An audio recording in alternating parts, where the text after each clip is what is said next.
welcome back to my channel. Today is day 18 and we will explore the technique of directional sewing. Your machine might have this feature as well. Let's head over to the sewing side of our machine and explore directional sewing. For today's tutorial, you'll notice that I have a couple of pieces of fabric. I've created a little triangle and then a base fabric, and I've also placed my infoot onto my machine. Directional sewing, I think, is an area in our machines that doesn't always get used. So let me just walk you through how easy this is. You might think about mending something that's circular and you don't want to rip it out. This might be a great area of your machine to use for those hard to get to places. For this technique, this feature, we'll want to go into the sewing side of our machines. You may have a machine that's similar to mine or has this feature in your machine as well. We'll select sewing. I'm going to select OK. My embroidery arm needs to move over. I can sew with my embroidery unit connected to my machine. And then if you look up here at the top, we're going to select tab number 5. You'll notice that it has an arrow to the right, a zigzag stitch, a straight stitch, and an arrow to the left. Now that we've selected that tab, we see all of the stitches that are available within this area. And this gives us the option to create some directional sewing stitches. You'll notice that I have 6 stitches.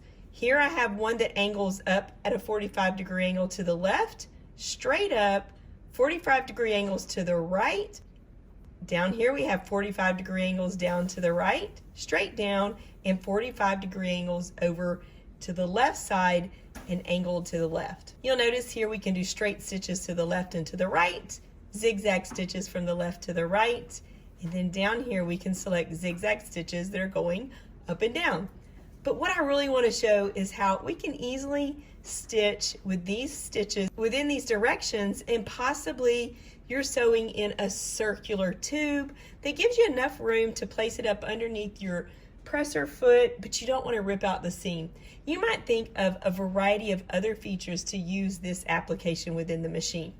First, we'll select our straight stitch to the right.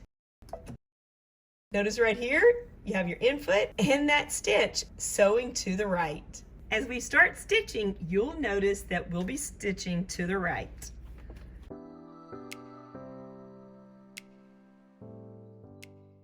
Isn't that neat? Now let's select the stitch that stitches at a 45-degree angle down to the left.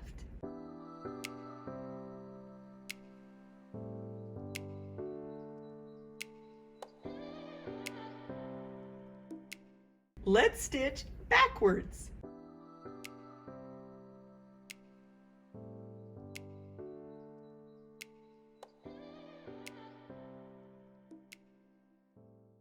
I went a little further back than I wanted to, so let's select that straight stitch going forward.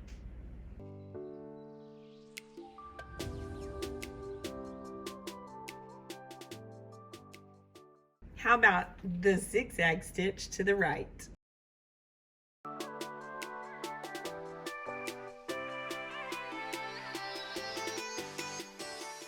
I'll just change my stitch around a little bit and let you watch me stitch.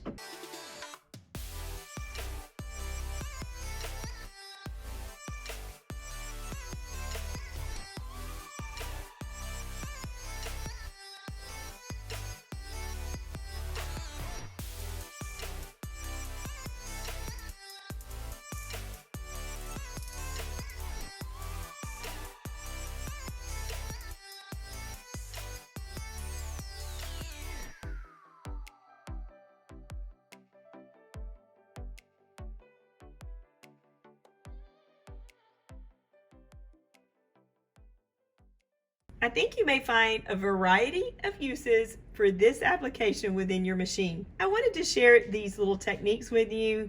Think about where you may find this beneficial, and if you can think of a way that you may use these features that are built into your machine, post it down there in the comments and let me know. I might want to try one of your suggestions as well.